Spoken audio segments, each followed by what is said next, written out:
এবার আমাকে বল, যেটা আমি সকালে গ্রুপে লিখছিলাম, সেটা হচ্ছে যে দুজনকে ভিডিও অন করতে হবে, না একজনকে ভিডিও অন করতে হবে আর তাকে একটা 2 টাকার কয়েন নিয়ে বসতে হবে। কার ভিডিও ঠিকঠাক আছে সে ভিডিও অন করতে পারবি, সে একটু বল। মানে ভিডিও ঠিকঠাক আছে মানে কার ইন্টারনেট ঠিক আছে এবং কে বাড়িতে বসে ক্লাস করছিস, কে পারবি বল। মানে তাকে পড়া ধরবো না, তাকে দিয়ে টস করাবো, টস করতে হবে তাকে, ভয় পাওয়ার কিছু নেই।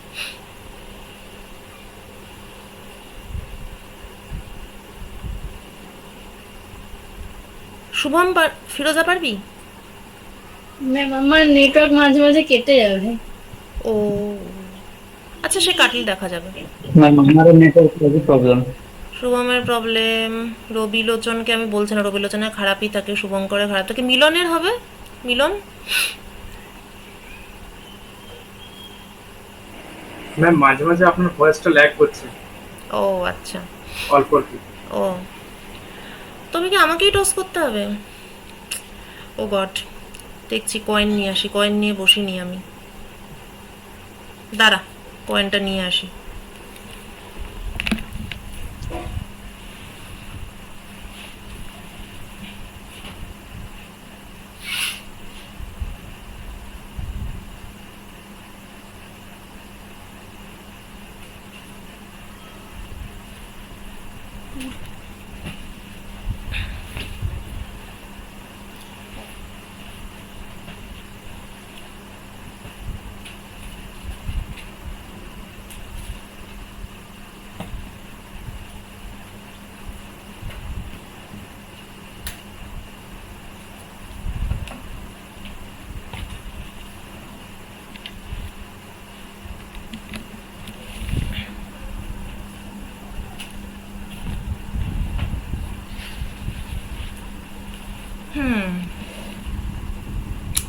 তোরা করলেই ভালো হতো।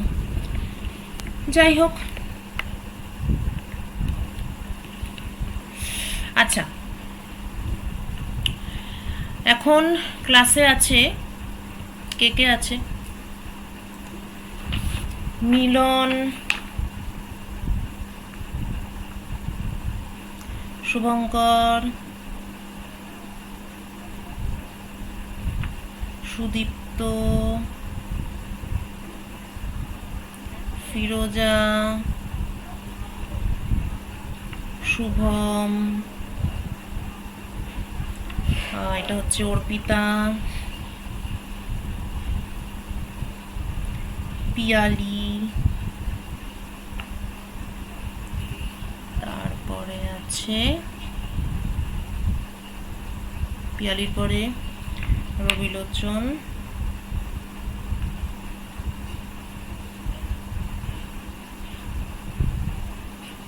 শতরূপা, সুদীপ্ত, সবার নাম কি লিখলাম আমি? না সুদীপ্ত দুবার লিখেছি। 2 4 6 8 9, টোটাল কতজন? টোটাল 10 হওয়া উচিত। ও টোটাল 13, কাকে বাদ দিলাম? ও অমরেশ আছে, অমরেশ, প্রীতম, বিকাশ। ও বিকাশেরও আজকে প্রথম ক্লাস, সরি বিকাশকে গ্যালারিতে দেখাচ্ছিল না। 2 4 6 8 10 12, বাহ। আচ্ছা এখন আমরা যেটা করবো সেটা হচ্ছে আমরা একটা কুইজের টিম বানাবো। 12 জন আছে, খুব ভালো জোর সংখ্যা। তাহলে দুটো টিম হবে,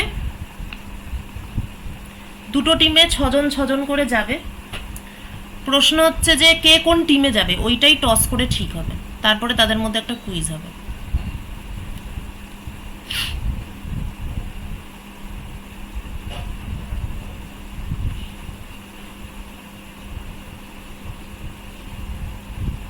স্ক্রিনটা শেয়ার করছি, ভিডিওটা অফই করি।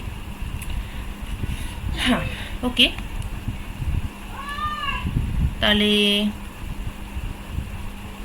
দুটো টিম করছি, টিম এ এবং টিম বি।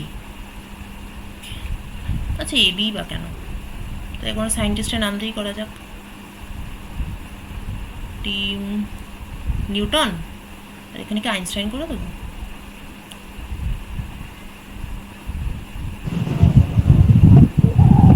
মেসি করে দিন ম্যাডাম। হ্যাঁ মেসি করবো, নিউটনের সঙ্গে মেসি, আচ্ছা ঠিক আছে ভালো, ঠিক আছে। আচ্ছা এবার কে কোন টিমে যাবে সেটা কিভাবে ঠিক হবে? আমি একজন একজন করে নাম বলবো এবং তারপর আমি এই জন্যই বলছিলাম টসটা তোরা করলে, তোরা কেউ একজন করলে বেশি মজা হতো। একজনের নাম বলবো এবং তারপর আমি তার নামে 5বার টস করব, ঠিক আছে? যদি টসে 5টা টসের মধ্যে আর কি 3টে হেড পড়ে তাহলে সে নিউটন ঢুকবে, আর যদি 3বার টেল হয় তাহলে সে মেসিতে ঢুকবে, ঠিক আছে? বোঝা গেছে কনসেপ্ট? এইবারে শুরু করি তাহলে। ফার্স্ট নেম হচ্ছে মিলন। মিলন, দেখা যাক মিলন কোন টিমে ঢোকে। হেড কোন দিকে জানো? আচ্ছা হেড এইটা, ওকে। দেখ আমি কিন্তু কোনো ইয়ে করছি না, আমি একদম ফেয়ারলি টস করছি। হ্যাঁ, প্রথমবারে টেল পেলাম, হেড, টেল, তারপর এবার হেড এসেছে, আফটার দ্যাট টেল,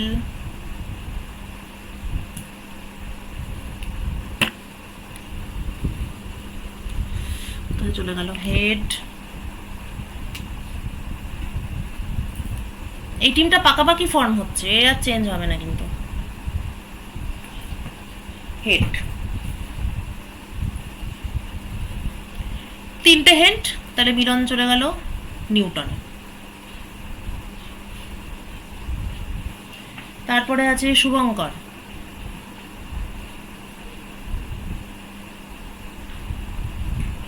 আচ্ছা কোনো একজন কে করবি এটা, ইয়ে কর এক্ষুনি। কে কথা বললি? মেসিটা কে বললি? মেসির পরামর্শটা কার থেকে এলো? শুভঙ্কর বলেছিল। হ্যাঁ, ও শুভঙ্কর। তাহলে শুভঙ্করটা খাতা কলম নিয়ে তুই খালি এইগুলো লিখবি, এই যে এইটা লিখবি। টিমটা আমি লিখছি, কিন্তু এই টসের রেজাল্টটা তুই লিখবি, ঠিক আছে? জাস্ট পরপর পরপর, মানে মোট দেখ তোরা আছিস সেখানে হচ্ছে 12 জন, আর প্রত্যেকের জন্য 5বার টস হবে, মানে মোট 60বার টস হবে এখন। এই 60টা টসের রেজাল্ট তুই জাস্ট পরপর লিখে যা, আমি এখানে লিখছি, তুই সেটা দেখে দেখে লিখে যা। আচ্ছা এবার শুভঙ্কর। আমি তো বাড়িতে নেই। ও তুই আমার বাড়িতে নেই, এ কে বাড়িতে আছিস? হ্যাঁ হ্যাঁ রে, ম্যাম আমি লিখে নিই। ম্যাম লিখছি। আচ্ছা সবাই লেখ, সবাই লেখ, কারণ আলটিমেটলি সবারই লাগবে। সবাই লেখ টসের রেজাল্ট। আচ্ছা শুভঙ্করের প্রথমবারের টেল, তারপর হেড, দেখা যাক শুভঙ্কর মেসিতে ঢুকে কি ঢুকে না। হেড,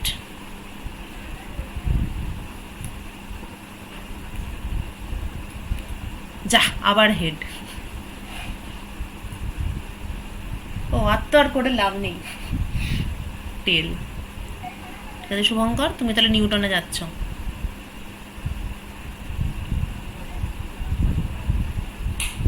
শুভঙ্কর। নেক্সট হচ্ছে সুদীপ্ত।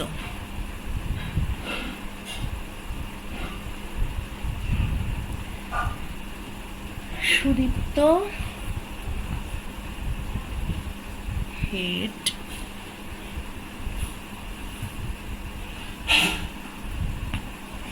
টেল,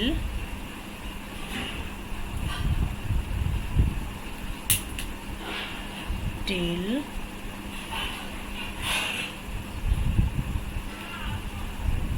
টেল, লাস্টেরটা করার কোনো দরকার নেই। তাহলে সুদীপ্ত, ও না দরকার আছে, সরি, আমরা তো ডেটা নিচ্ছি। টেল, সুদীপ্ত চলে যাচ্ছে মেসিতে। এটা সামনে বসে ক্লাস হলে একটা কয়েন দিয়েই সবাই তোরা টস করতিস, তোদেরকেই করতে বলতাম। ফিরোজা, দেখি ফিরোজা কোন দিকে যায়। হেড,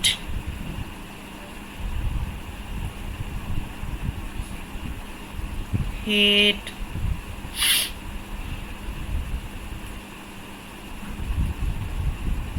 এবার টেল,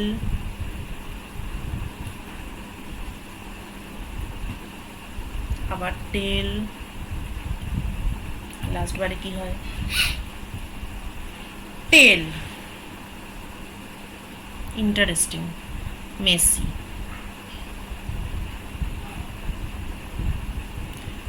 এরপর আছে শুভম।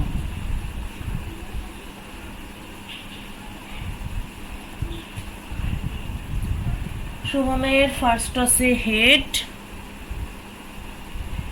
সেকেন্ড টসে টেল, থার্ড টসে হেড, এই না টেল, এটা sorry tail, fourth toss head, fifth toss head. শুভমের 3টে হেড, নিউটন। প্রথম দুজন নিউটনে ঢুকেছিল, পরের দুজন মেসিতে ঢুকলো, 3 নম্বর জন নিউটনে ঢুকলো, মানে সরি 5 নম্বর জন। কত আপনি নিউটন লিখে দিয়েছেন। হ্যাঁ আরেকবার বল। ও সরি, থ্যাঙ্কস। নিউটন লিখে দিয়েছেন। হ্যাঁ থ্যাঙ্কস। না, আমি শুভমকে নিউটন বলতে চাইনি। যদি শুভম বড় হয়ে নিউটন হয় সেটা খুব ভালো ব্যাপার। আচ্ছা, শুভমের পরে আছে অর্পিতা। অর্পিতার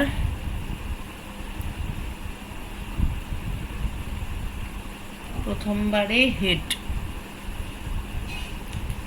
তারপরের বার টেল, থার্ড টস হেড,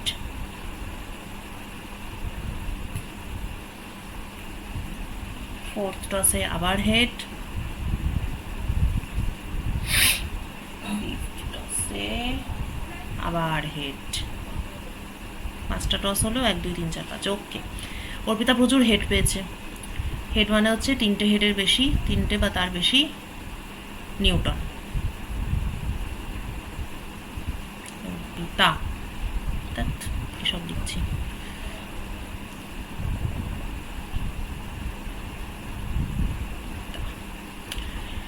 ওকে, মিলন, শুভঙ্কর, সুদীপ্ত, ফিরোজা, অর্পিতা। এরপরে নেক্সট আসছে পিয়ালি।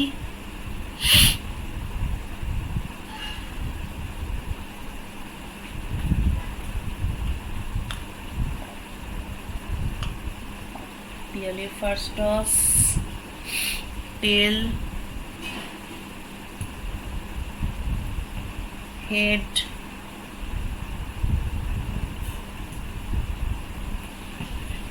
টেল,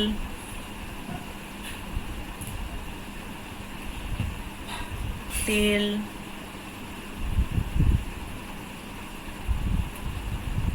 টেল। পিয়ালি যাচ্ছে মেসিতে।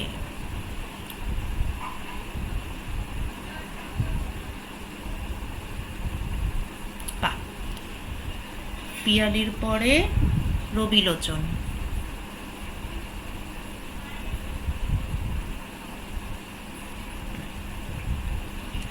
রবিলোচনের টস 1 টেল, সেকেন্ড টস হেড, থার্ড টসে টেল, ফোর্থ টসে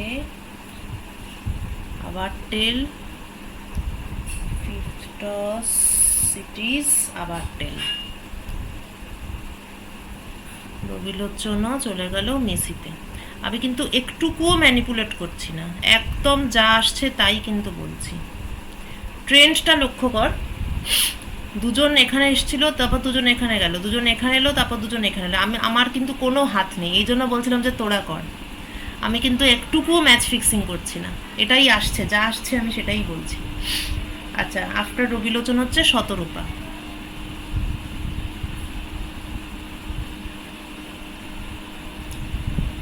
শতরূপার first toss tell,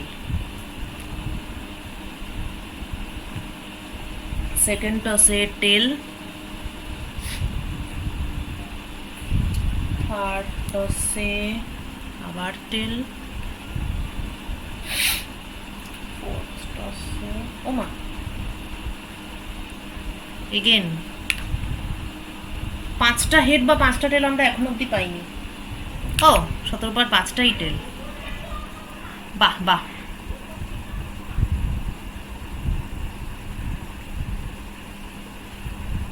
so Shatarupa goes to team Messi. তারপরে অমরেশ,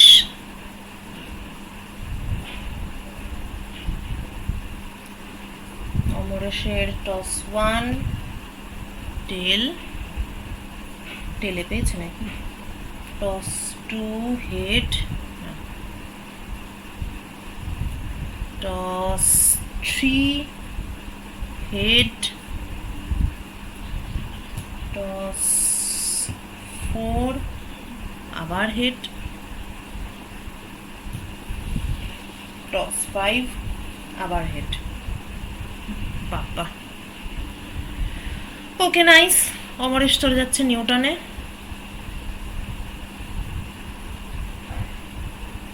বাকি রইল প্রীতম আর বিকাশ। দেখা যাক দুটো টিমে 6-6 হয় নাকি আবার দুজনেই এক টিমে ঢুকে যায়। প্রীতম,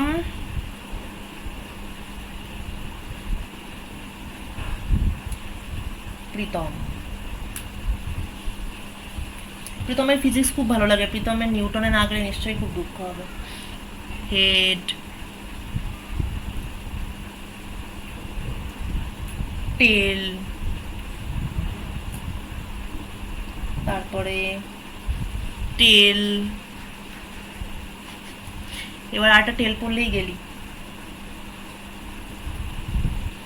যা, টেল আবার। फिफ्थ टॉस से हिट। ठीक है, प्रीतम ताहले टीम मेसी।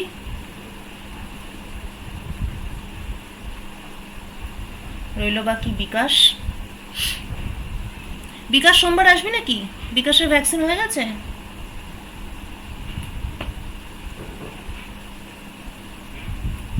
বিকাশ না না ম্যাম, সোমবারে আসবি? হয়ে গেছে তো বাড়ির কাছে নিয়ে নেব। ও আচ্ছা, হয়ে গেছে। আচ্ছা আচ্ছা, ঠিক আছে। ও তোর বাড়ি তো অনেক। হ্যাঁ ম্যাম। ঠিক আছে। বিকাশের প্রথমটা তারপরেরটা আবার হেড করেছে, তারপরেরটা আবার হেড করেছে। বাহ, তাহলে আমাদের দুই টিমে সমান সমান লোক এলো। তারপরে আবার হেড, 5টা হেড আমরা এখন অবধি পাইনি। ওফ, 5টাই হেড। 12টা টস করলাম, 5টা টেল পেলাম একবার, 5টা হেড পেলাম একবার। আচ্ছা, আগে লিখে নি। বিকাশ গোস টু টিম নিউটন।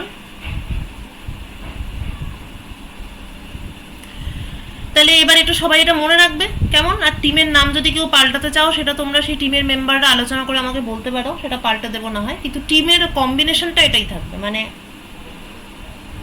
মিলন, শুভঙ্কর, শুভম, অর্পিতা, অমরেশ, বিকাশ একটা টিমে, সুদীপ্ত, ফিরোজা, পিয়ালি, রবিলোচন, শতরূপা, প্রীতম আরেকটা টিমে।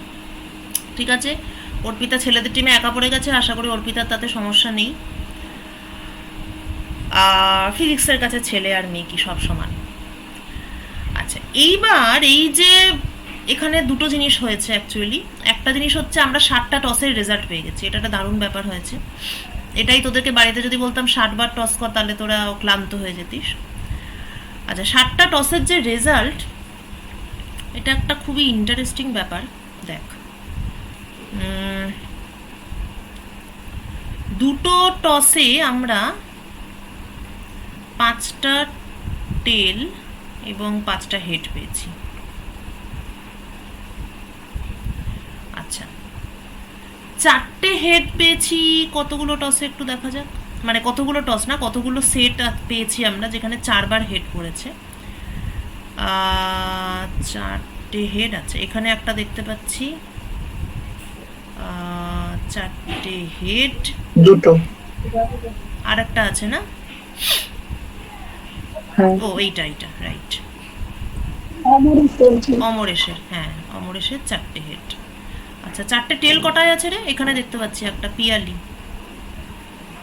পিয়ালির চারটে টেল, টেল মানে লেজ নয়, পিয়ালির চারটে লেজ মোটেই নেই।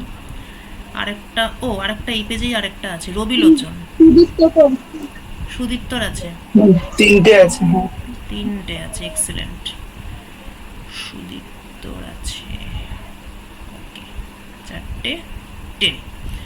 আচ্ছা এবার, আচ্ছা বাকিটা তো এক্স্যাক্ট, তিনটে হেড আছে কার কার? মিলনের তিনটে হেড, শুভঙ্করের তিনটে, এক্স্যাক্ট তিনটে, ফিরোজার তিনটে টেল আছে, ঠিক আছে লিখেই ফেলি, শুভমের তিনটে হেড,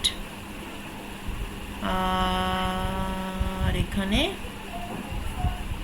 প্রীতমের তিনটে টেল, বিকাশের পাঁচটা হেড। খুব ভালো। এখানে আমরা অ্যাকচুয়ালি একটা এক্সপেরিমেন্ট করেছি, এটা আমি ক্লাস নিচ্ছি না, এমনি বলছি। এখানে আমরা একটা এক্সপেরিমেন্ট করেছি, সেটা হচ্ছে টসিং আ কয়েন 5 টাইমস। ঠিক আছে, এই ধরনের এক্সপেরিমেন্টকে স্ট্যাটিস্টিক্সের ভাষায় বলা হয় ট্রায়াল। ঠিক আছে, আচ্ছা এবার অ্যাকচুয়ালি যে ধরনের এক্সপেরিমেন্টের রেজাল্ট আগে থেকে জানা থাকে না, এক্সপেরিমেন্টটা হওয়ার পর সেটা বোঝা যায়, সেই ধরনের জিনিসপত্রকে বলা হয় র্যান্ডাম। এবং পৃথিবীতে যাহা র্যান্ডাম, এবং পৃথিবীতে বেশিরভাগ জিনিসে আসলে র্যান্ডাম, একটু ভাবলেই সেটা বুঝতে পারবি। সেই সব র্যান্ডাম জিনিসপত্রকে নিয়ে হ্যান্ডেল করার যে বিদ্যা, সেটার নাম হচ্ছে স্ট্যাটিস্টিক্স। সো এবং পৃথিবীতে বেশিরভাগ জিনিসই র্যান্ডাম। যেমন আমি বলতে পারি, বলছি, একটা কলমকে আমি যদি এরম এমনি হাতের উপর সোজা করে ধরি, এটা একটা পেন, হ্যাঁ এটা একটা পেন, এটাকে আমি এটার উপর আমি জাস্ট এরমভাবে রেখেছি। এবার আমি এটাকে যদি ছেড়ে দিই, এবার এটা যদি পারফেক্টলি হরাইজন্টাল থাকে, হ্যাঁ, এবং পেনটা যদি একদম পারফেক্টলি সিমেট্রিক হয়, খাপটা খুলে রাখলাম কারণ খাপের আবার একদিকে এই ব্যাপারটা আছে, তো এটা সিমেট্রিক বলা যায় না, হ্যাঁ, তো পেনটা যদি সিমেট্রিক হয় আর এটা যদি একদম হরাইজন্টাল হয়, তাহলে পেনটা ছেড়ে দিলে কোন দিকে পড়বে এটা কিন্তু, এটা কি কেউ বলতে পারবে আগে থেকে? কেউই বলতে পারবে না। এটা যে কোনো একদিকে পড়তে পারে, মানে সোজা সামনের দিকে পড়তে পারে, আবার এটা পিছিয়ে আমার দিকে এসে পড়তে পারে। So this is also a randomness, হ্যাঁ। এবং পৃথিবীতে অ্যাকচুয়ালি মানে ইউনিভার্স বা আমাদের নেচারের যে ন্যাচারাল ইভেন্ট, সেখানে প্রচুর প্রচুর প্রচুর মানে ইভেন্ট দেখা যাবে যেখানে সেগুলো মানে র্যান্ডামই হয়। যেমন ধর রেডিও অ্যাক্টিভ মেটেরিয়াল, একটা তোর রেডিয়াম ক্লক থাকে অনেকের বাড়িতে, হ্যাঁ, মেরি কুরি যা নিয়ে কাজ করেছিলেন, রেডিয়াম, এটা তো রেডিও অ্যাক্টিভ মেটেরিয়াল। বা ইউরেনিয়াম 235 সাপোজ, হ্যাঁ, তো সেটা তো ভেঙে যায়, ভেঙে গিয়ে মানে একাই ভেঙে যায় রেডিও অ্যাক্টিভ মেটেরিয়াল। তো কোন অ্যাটমটা কখন ভাঙবে, মানে আমাকে হাতে একটা অ্যাটম দিয়ে দেওয়া হলো, এবার যদি আমাকে জিজ্ঞেস করা হয় যেটা ভেঙে যাবে কিনা তুমি বলো, কোনোদিন আগে থেকে বলা সম্ভব নয়। একটা রেডিও অ্যাক্টিভ অ্যাটম, একটা পার্টিকুলার অ্যাটম ভাঙবে কি ভাঙবে না কখনোই বলা সম্ভব নয়। এই কারণেই কিন্তু রেডিও অ্যাক্টিভ অ্যাটমের কখনো লাইফ টাইম থাকে না। লাইফ টাইম বলে কিছু কখনোই ওদের ক্ষেত্রে ডিফাইন করা হয় না। সব সময় এটা তোরা, আচ্ছা এটা কি তোরা পড়েছিস হাফ লাইফ অফ এই যে তেজস্ক্রিয় পদার্থ, পড়েছিস এইচএসে? না ওইগুলো বাদ গেছে? বাদ গিয়ে থাকলে এক্সাম্পলটা তোরা বুঝতে পারবি না, পড়িসনি না?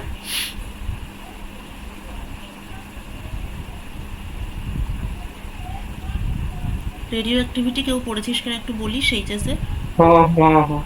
পড়েছিস? আচ্ছা, গুড। তাহলে তো ব্যাপারটা বুঝতে পারবি। তো এটা তোরা মোস্ট প্রবাবলি ভেবেছিস হয়তো যে হাফ লাইফ আমরা কেন বলি, একটা অ্যাটম ডিকে করছে, ইউরেনিয়াম হয়তো থোরিয়ামে পরিণত হচ্ছে, তো 92 ছিল, সেটা 90 থোরিয়াম হচ্ছে, তো বললেই হয় যে 2 ঘন্টা পরে এটা ডিকে করছে, বা 2 দিন পরে এটা ডিকে করবে, বা 2 বছর পরে এটা ডিকে করবে, তো লাইফ টাইম বললেই তো হয়। হাফ লাইফটা আবার কি বস্তু যে না এত সময় পরে মেটেরিয়ালটা কমে হাফ হয়?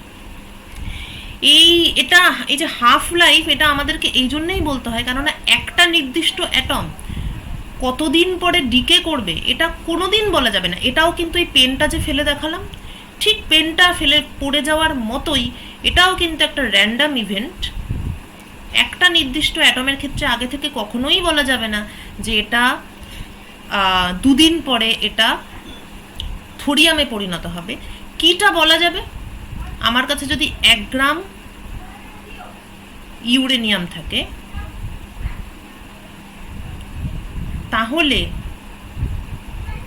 তাহলে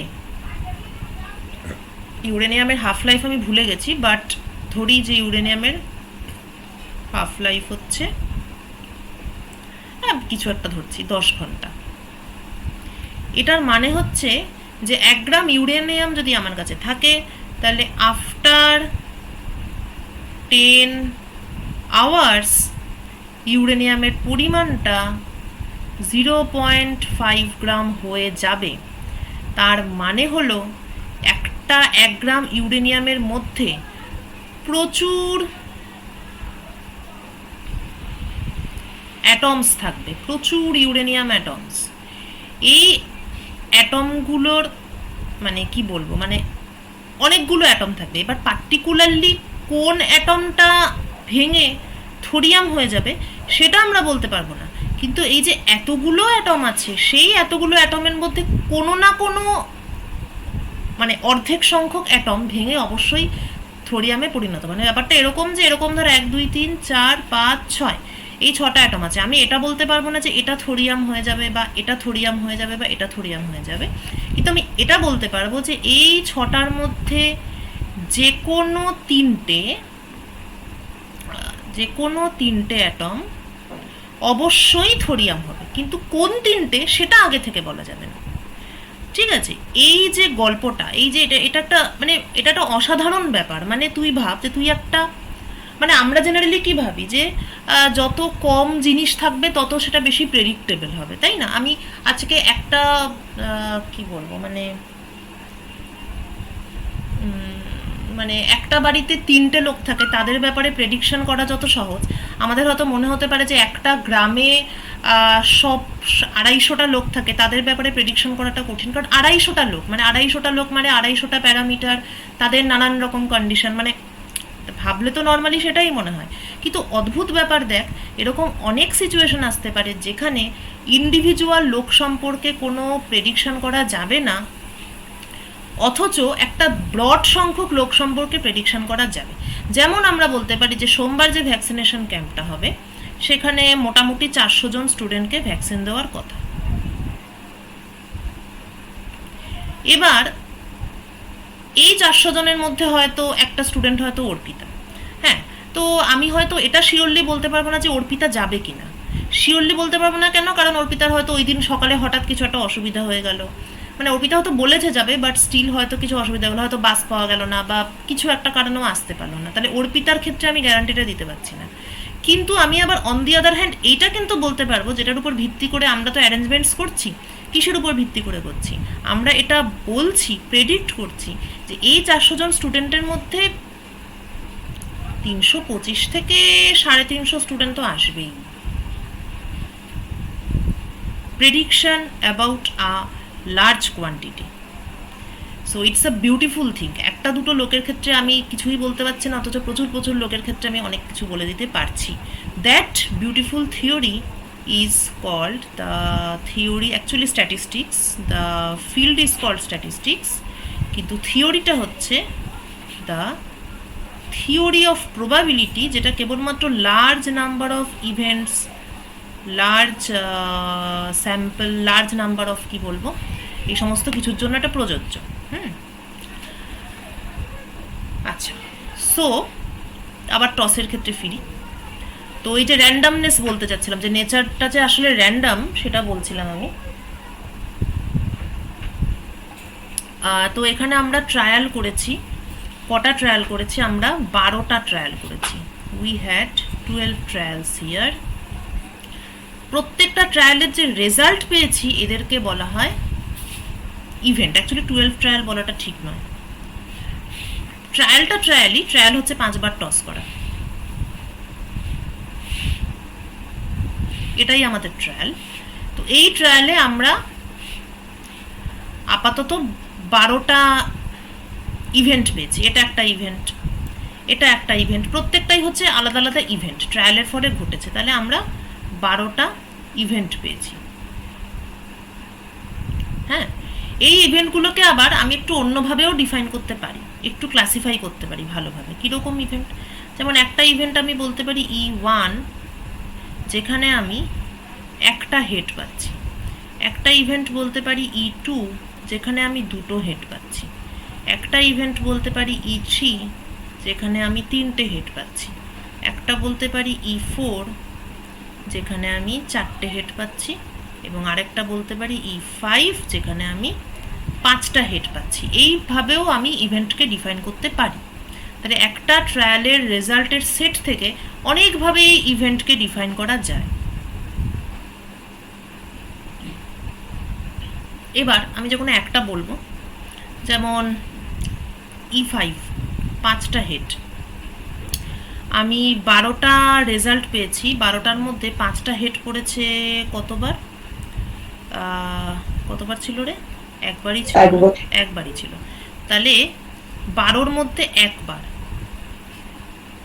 সো আই ক্যান রাফলি কেন সেটা বলছি, প্রবাবিলিটি দ্যাট 5টা হেড অকার্স মোটামুটিভাবে 1/12 হতে পারে, কিন্তু এক্স্যাক্টলি এটাই প্রবাবিলিটি কিনা সেটা আমি বলতে পারি না। তার কারণ আমি মাত্র 12 বারই করেছি। তো এই 12 সংখ্যাটা কিন্তু খুব কম। অ্যাটলিস্ট আমাকে 60, 70, 100 বার করলে ব্যাপারটা ঠিক হতো। আরেকটা জিনিস দেখ, আমরা সাধারণত জানি ফ্যাক্টরি থেকে যে কয়েনগুলো বেরিয়ে আসে সেগুলো আনবায়াসড হয়, রাইট? কিন্তু আনবায়াসড হয়, অথচ টস, এবার আনবায়াসড বলেই মানে 50-50, তাহলে হেড পড়ার চান্স 50%, টেল পড়ার চান্স 50%। আমরা এখানে টোটাল টস করেছি 5 বার ও 60 বার। তা আমরা কি 30টা হেড পেয়েছি? একটু গুনে দেখতো কেউ একজন, বা সবাই একটু গুনে দেখতো 60-এর মধ্যে আমরা 30টা হেড পেয়েছি কিনা।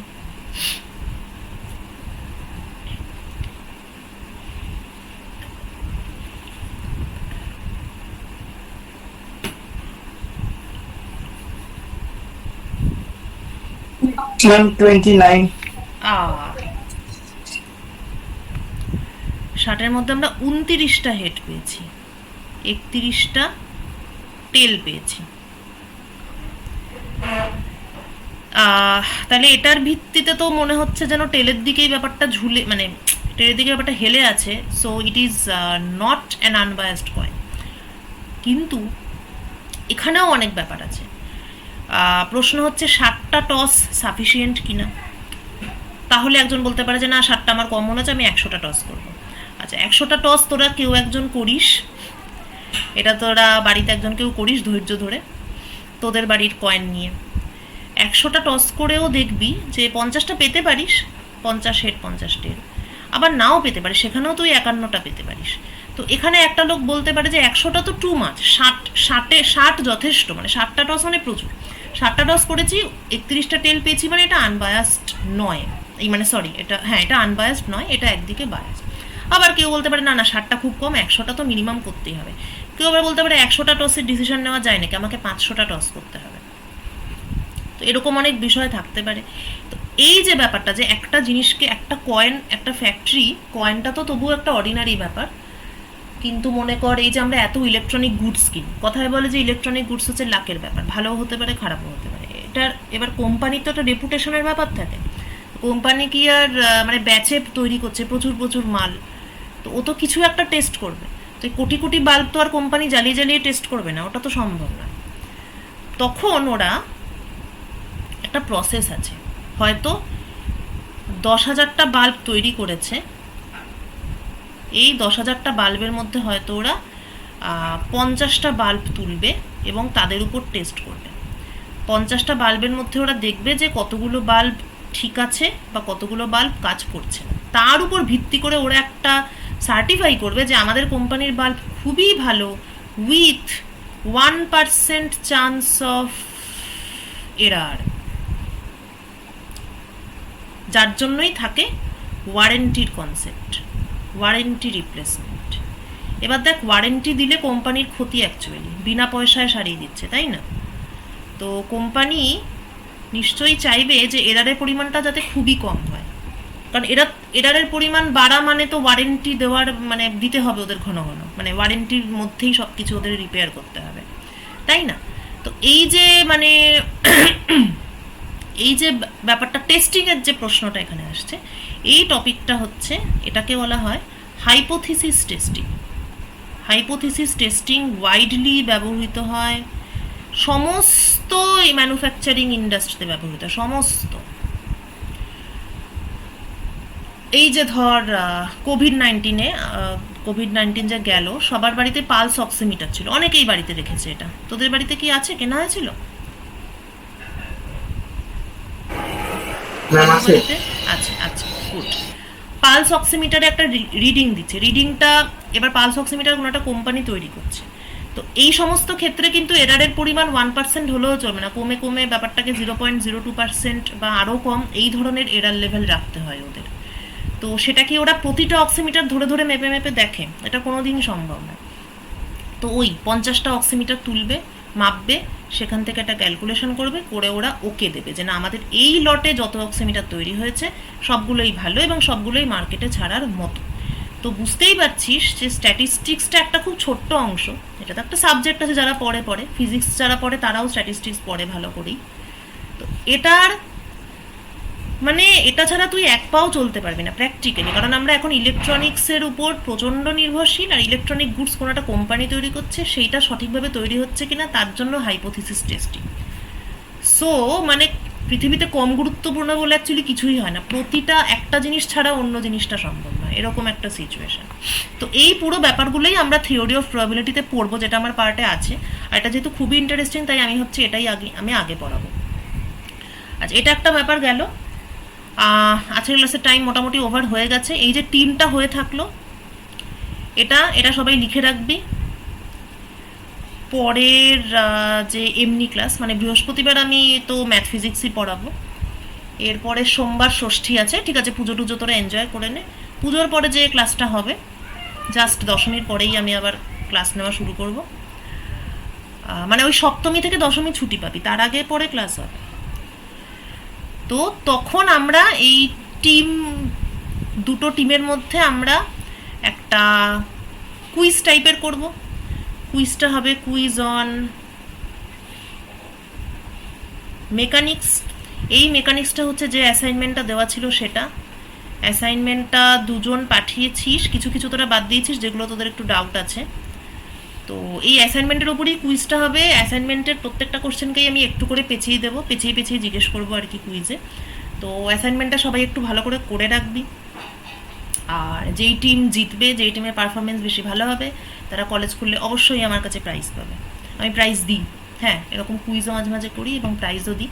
যদিও করোনা শুরু হওয়ার পরে এমন সব ঘেঁটে গেছে যেগুলো একটু বন্ধ হয়ে গেছিলো, বাট ঠিক আছে, মেকানিক্সের উপরেই কুইজ হবে, অ্যাসাইনমেন্টের উপরেই কোশ্চেন হবে।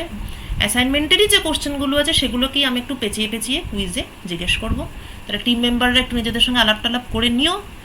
আর অ্যাসাইনমেন্টটার যে প্রবলেমগুলো আছে ওগুলোকেই আরেকটু ভালো করে ডেপথে গিয়ে ফিজিক্সটা ডিসকাস করে একটু তোরা রেডি হয়ে থাকিস। আর সামনের বৃহস্পতিবার আমার প্রবাবিলিটির ক্লাস হবে, তারপরে হয়ে যাক পুজোটা, দশমীর পরে আমার এই কুইজটা হবে, ঠিক আছে? আর একটা স্টুডেন্ট সেমিনার হবে, সেটার ব্যাপারে আমি পরে তোদের সঙ্গে ডিসকাস করবো। তো সবে এলি, বাচ্চা মানুষ, এখন সেকেন্ড ইয়াররা সেমিনার দেবে, ওইটা তোরা শুনে তারপর তোদের ফার্স্ট ইয়ারের সেমিনারটা তারপরে করবো।